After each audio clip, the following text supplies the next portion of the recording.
Mr. Dhanendra Kumar, former chairman of CCI. He has been the founding chairman of the CCI and he has also been the executive director for India in the World Bank. Mr. Kumar, I'd like to understand that this is no secret that big tech companies enjoy sort of monopoly over delivery of information. They're also able to swing the election results, change the political mood of the nation, something that there were allegations on Cambridge Analytica as well. So we are seeing the Google case in India. How are these tech giants able to evade the domestic laws across the countries? Because we are seeing in US, we are seeing in EU, China, India. How does that happen? Let me first of all give a preface about the Indian competition law, how it was enacted and what it seeks to achieve. It was enacted in 2002 and then it started its enforcement in 2009 and I was fortunate and privileged to have been appointed as the first chairman. Now we started working and thereafter it worked in a number of areas. Now the economy and the markets have changed considerably from 2009 till today. The new age economy with the digitization and with also the advent of technology has changed very rapidly. Now the new age markets and the digital markets have special characteristics by accumulating big data and using that big data, the companies can immediately acquire through network effect dominance. And they can also undertake dominance of their big data in various other ways, which means abuse of dominance. Now, considering that there are gaps in our competition law, which was enacted way back in 2002, and these 20 years has meant a lot of changes. So, government had constituted a competition law review committee, CLRC, in 2019, gave its report. And then based on that, an amendment bill was presented before the Parliament, Competition Amendment Bill in 2022. Now, the Standing Committee of Parliament of Finance presented its report to the Parliament, 52nd report, suggesting several changes in the competition law, which is before the Parliament. They also submitted another report, 53rd report, to the Parliament, suggesting several other measures, a new layer of law, the Digital Market Act, on the pattern of the European Union to be enacted in India for digital big players. There is a difference between big tech and the normal digital players. Right. The Indian G20, the presidency, has given special focus on India's rapid strides in digitization. By the way, the main theme of under the preamble of the Indian competition law is accelerating economic development of India. Economic development is in the key focus. Coming back to what you are mentioning, the abuse of dominance by some of these big tech players. Big tech are generally referred, when we talk of big tech, Google, Apple, Amazon. We can talk of Meta Facebook, now. Facebook or Meta, Apple. Now, these five big companies, they are big indeed, and they have large volumes of data, which there is a propensity to use or misuse or abuse, and to the extent it is hurting the economy. It is important that we have measures to rein them. And the Competition Commission of India, I must compliment them that they have been very active and they have imposed heavy penalties on them. Google, as you know, has been imposed penalties. The first case which came before them was 130 crores and later on 936 crores. The third one is 1300 crores. And those penalties have not been set aside till so far. They are at various stages of appeal. And the last one is still before the Supreme Court of India.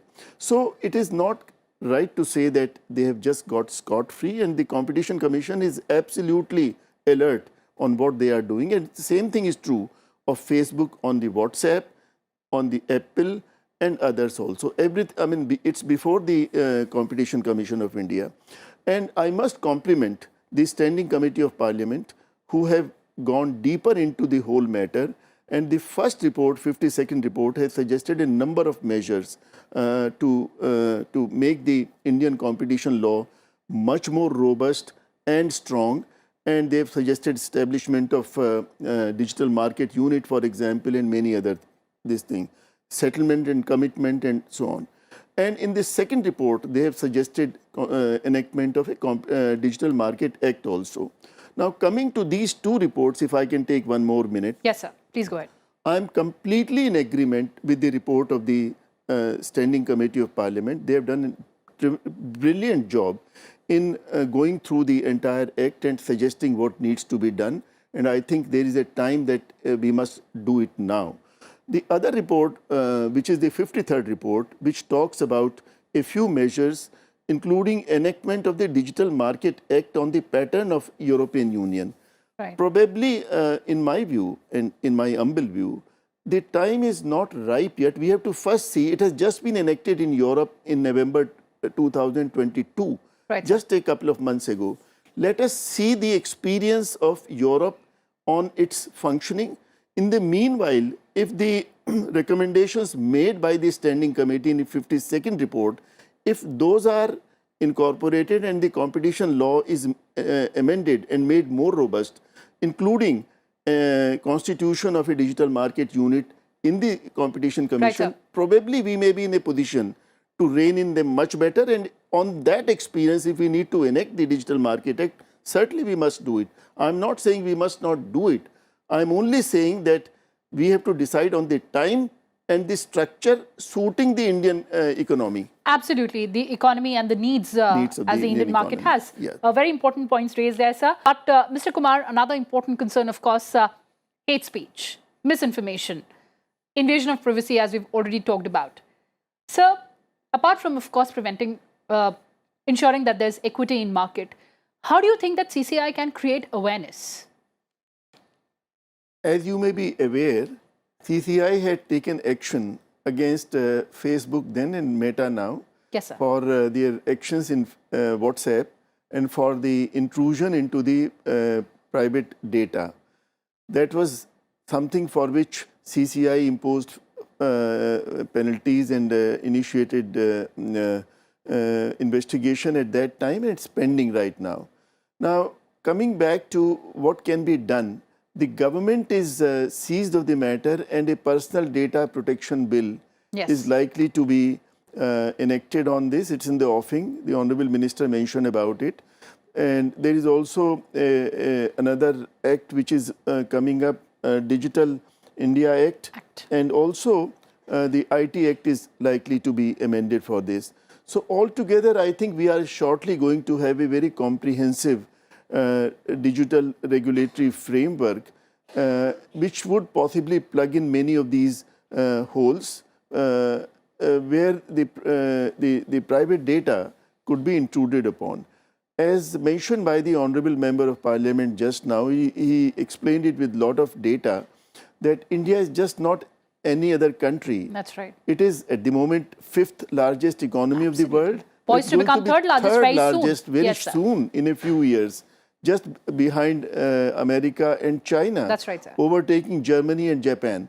With this kind of an economy, which is growing so rapidly and is going to be the biggest market in the world in terms of the population, hopefully within this year, it would be the largest population in the world.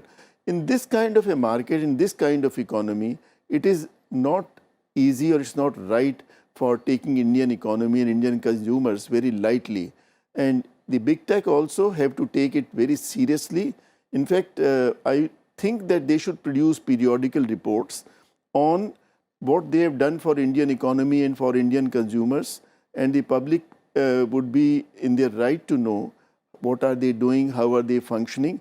But at the same time, I would also like to say with all humility that big is not bad always. Absolutely. So long as they are contributing to India's economic growth, we should welcome new investment, we should welcome FDI, and we should welcome whatever technologies they are bringing. So we have to take a balanced view. But at the uppermost, the foremost thing is Indian economy and Indian consumers, which is the main fulcrum of Indian competition law, and we have to keep that in focus. We have also to keep that in mind that the new players entering the Indian market are able to flourish, they are able to do their business with freedom. As you said, economic democracy is maintained, and also Indian entrepreneurship it flourishes. So the startups And by the way, only 2 days ago, we had the Startup Day. That's right, sir. Commemorated by the Honorable Prime Minister. Startups flourish in various segments, and the big tech also complement. They don't try to kill them like the killer acquisitions and so on, for which there are a number of amendments which have been suggested in the CLRC report and in the Standing Committee report. And the deal size in acquisition and so on, there are various provisions which talk about it. I mean, it's not only the size of the enterprise, but the deal size. That's right. Idea is that even for the acquisition, we would like to see the size of the enterprise, the size of the deal, and the enterprise sought to be acquired, and things like this. So, if you look at the various provisions in the new amended bill which are being talked about, I am pretty confident that we would be in a position to rein them in. Absolutely. Again, sir, very pertinent point raised.